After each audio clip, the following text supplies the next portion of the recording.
Assalamualaikum warahmatullahi wabarakatuh. Sekarang saya akan menceritakan kisah Nabi Adam alaihi salam. Diawali dengan penciptaan makhluk pertama dan khalifah di bumi. Kisah ini dimulai jauh sebelum bumi dihuni manusia. Allah Subhanahu wa Ta'ala berfirman kepada para malaikat, "Sesungguhnya aku hendak menjadikan di bumi seorang khalifah." Malaikat yang hanya mengenal tugas mereka yaitu beribadah dan menyucikan nama Allah merasa keheranan. Mereka bertanya, "Apakah engkau hendak menjadikan di bumi itu orang yang akan membuat kerusakan padanya dan menumpahkan darah? Padahal kami senantiasa bertasbih dengan memuji engkau dan menyucikan engkau?" Allah menjawab, "Sesungguhnya aku mengetahui apa yang tidak kamu ketahui." Kemudian Allah mengumpulkan segenggam tanah dari berbagai penjuru bumi. Ada yang dari tanah yang subur, ada yang keras, ada yang lembut dan mencampurkannya dengan air. Tanah itu dibentuk menjadi sosok manusia yang sempurna, lalu dibiarkan kering. Setelah sosok itu sempurna, Allah meniupkan ruhnya ke dalamnya dan Nabi Adam alaihi salam pun hidup. Keistimewaan Adam dan pembangkangan iblis. Untuk menunjukkan keistimewaan Adam, Allah Subhanahu wa Ta'ala mengajarkan kepadanya nama-nama benda. Lalu Allah memanggil para malaikat dan meminta mereka menyebutkan nama-nama itu. Para malaikat tidak bisa, karena memang mereka tidak memiliki ilmu tersebut. Kemudian, Adam pun menyebutkan semua nama-nama itu dengan benar. "Apakah tidak aku katakan kepadamu, bahwa aku mengetahui rahasia langit dan bumi dan mengetahui apa yang kamu lahirkan dan apa yang kamu sembunyikan?" Firman Allah, selanjutnya Allah memerintahkan para malaikat untuk bersujud sebagai bentuk penghormatan kepada Adam atas ilmu dan kedudukannya yang mulia. Seluruh malaikat patuh. Namun, satu makhluk, iblis, menolak. Ia adalah pemimpin dari bangsa jin dan memiliki kedudukan tinggi.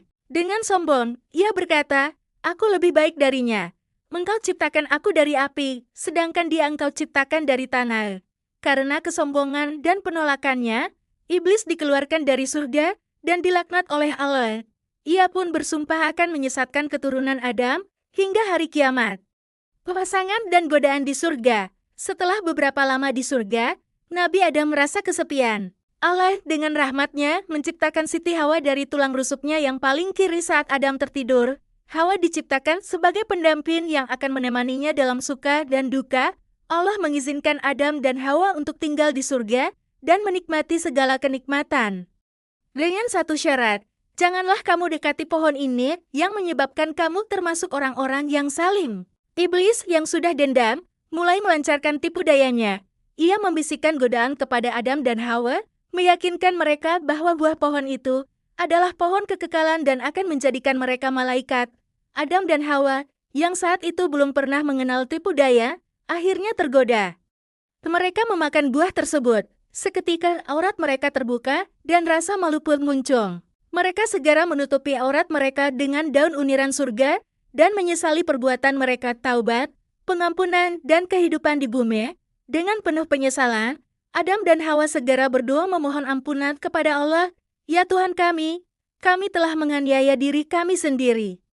Jika Engkau tidak mengampuni kami dan memberi rahmat kepada kami, niscaya kami termasuk orang-orang yang merugi." Allah menerima taubat mereka, tetapi sebagai konsekuensi dari pelanggaran tersebut, Adam dan Hawa diperintahkan untuk turun ke bumi.